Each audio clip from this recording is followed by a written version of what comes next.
If you're sweet on your honey, then you'll be so glad you stuck around for more Explore Tulsa. And we're going right to the source by hooking up with beekeeper Kenny Hammond. Kenny's going to take us deep into the beehive and show us how he extracts his wonderful golden nectar. Guess what, Stevie? Kenny brought you an extra bee suit so you can get right up close to the action. Wait a minute, that's not part of my business agreement. Well, actually, I'm a fourth generation beekeeper.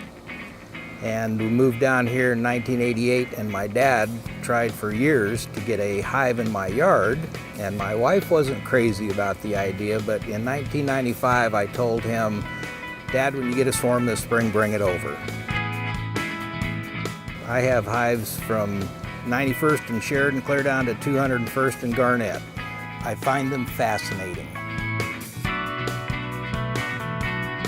April, May, and June is basically when the honey is being produced by the bees, and I'm putting additional boxes on a beehive. The bottom two boxes is their house. You don't ever take anything out of their house, but if you have a very strong hive, you can start adding boxes to that. And what's above the second box is what I take and harvest.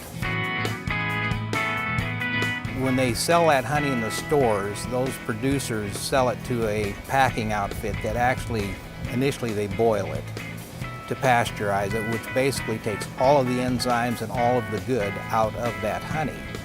And once they do that, then they put that honey through a number of filters to get every particle of everything out of that honey. So what you see in the store is a beautiful jar of clear honey.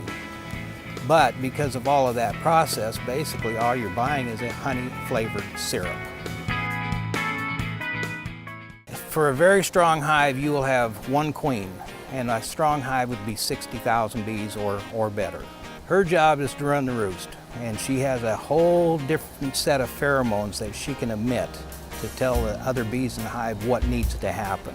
And then you have probably 95–98% of the rest of the bees are the worker bee, which is the infertile female. And these are the ones that clean the house, feed the babies, make the wax, guard the house, and collect nectar and pollen. Those are the ones that'll come zipping by your face and find out what you're all about. And they're attracted to you by a perfume or a hairspray or some odor, but just sit there and watch them and they'll realize, well, he doesn't have anything I need, and they'll go away. The problem is people swat at them, and that's when the battle begins.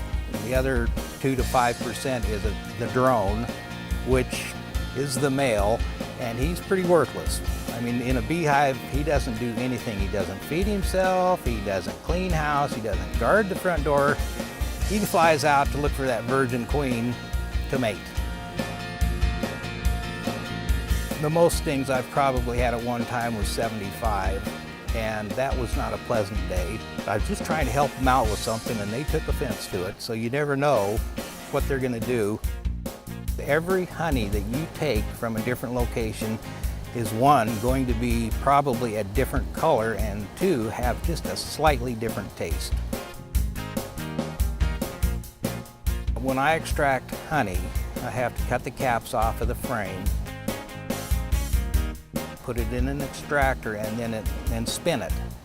And it's a big centrifuge, and it spins out. Honey slings out on the side, and then it comes out a valve through a like the old spaghetti filter or screen. That's the first filter, and then the second one I put is like a cheesecloth that I run it through that into a settling tank, and then after 24 hours it's ready to bottle. If we did not have bees, we would not be eating a very good diet. And we wouldn't last long because our diet it needs all the vitamins and minerals and everything else that comes from what the bees do. And I just enjoy them. They're just a fascinating bug.